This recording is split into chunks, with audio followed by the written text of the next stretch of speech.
Thank you for joining us for Episode 1, Season 2 of Tradition of Excellence with Isac Chavez, Class of 2016. I really admire his involvement in the community and dedication to spending his time being involved in activities that were important to him. I encourage you all to take a few minutes of your day to listen to Isac Chavez's admirable words and take these things into consideration in your own life.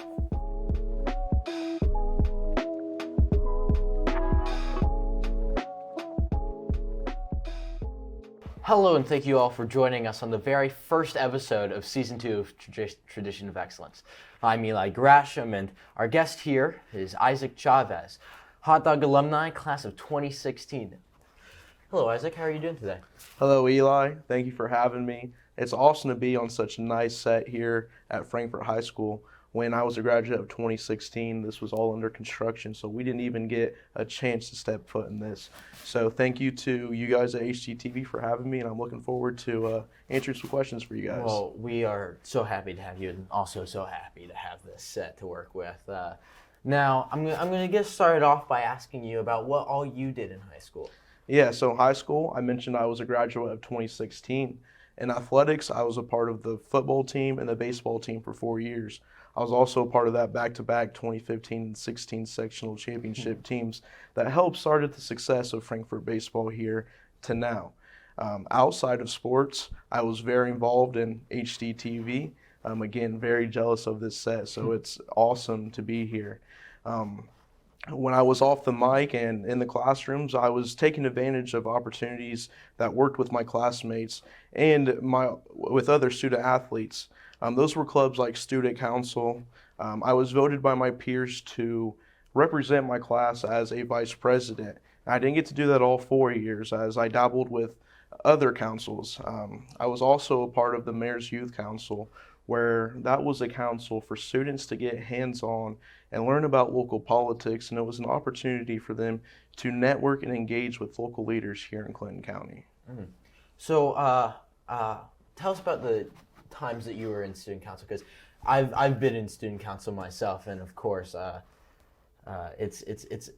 it can be a lot of work at times. So tell us about some of the stuff that you did while you were in student council. I hear you, Eli. It's so fun to be a part of student council, and just embracing those opportunities to engage with the student body is very important when you're building pride and creating an atmosphere that students want to be a part of. So in student council, traditionally, I think like a senior was always elected president. Well, I was elected president my sophomore year and junior year. So I was very hands-on. We led activities where I see they brought back the hot dog challenge. Was that a good time for you guys? Oh, that was amazing. I had a ton of fun with it. I was so happy that they were able to bring it back before I was out of here. But. Okay, so that was one of the activities that we got to be a part of in student council.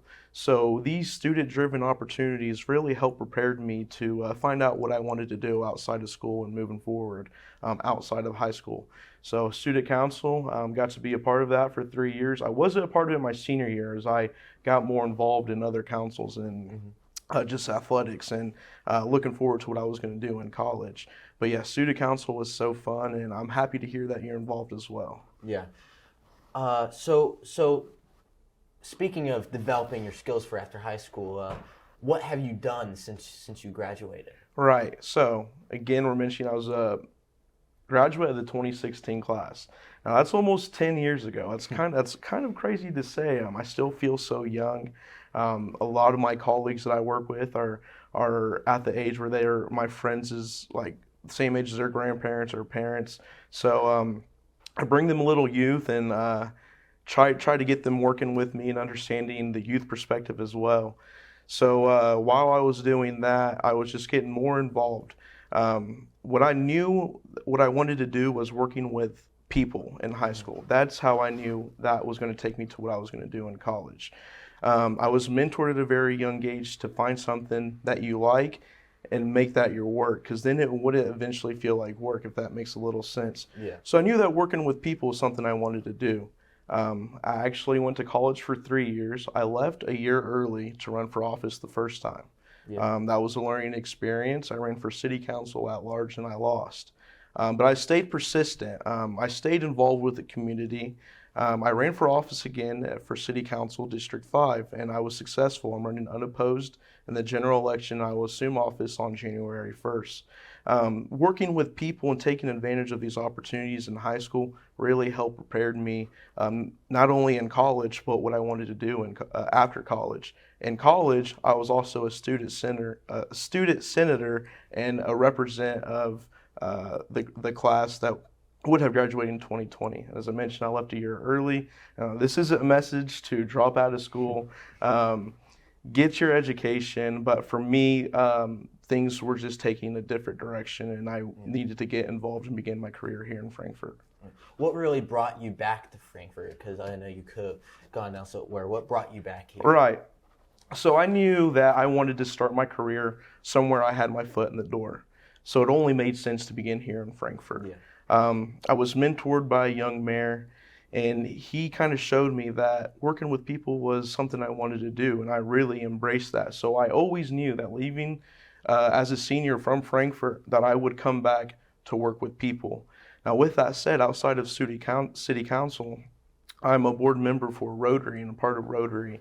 That is an international club as well, but the club here in Frankfort, we focus on opportunities where we can give back. So I also do that. I had previously helped with Special Olympics, where outside of Special Olympics, I'm also a mentor to kids with a disability or special need. So very involved with that. And my actual job, where I pay the bills, I work as a sales rep with customers, direct, for this company called Aurora, based out of Lebanon, Indiana. So they allow me to work from home, and they honor everything I'm a part of. So everything ends up working out at the end of the day. It's nice to have that freedom to do your other stuff while also being able to pay the bills. So one last question. What would you say to yourself if you were face to face with yourself as a freshman? What would you tell yourself to do, and what would you change about how you saw life? Right. Fortunately for me, when I was a freshman, I had mentors that directed me toward doing something with your life in a positive way, finding things you're good at, finding your passions, and taking that to help others. So when I was a freshman, I was fortunate enough where I was kind of showed a path where I could embrace and be hands-on with. When I was 16, or as a freshman, we should say, there's a time when you're a student where a teacher tells you to write to yourself in 10 years. Mm-hmm. When I was 16, or a freshman, I wrote to myself that I wanted to be a leader in my community. The first time I ran for office, I lost. But 10 years to the day, I was standing at this very high school delivering a speech to people during campaign season, and I ended up being elected. Mm-hmm. So message I would say is start to find out what you like, start to find out what you enjoy, and let that direct your future. Yeah, that can help so many, that whole view can help so many young people find what they need. I know I've been told that in the past, and I know that's helped me out. Thank you so much for joining us, and thank you to you all for joining us on the very first episode of Season 2. And until next time, hot dogs, see you there.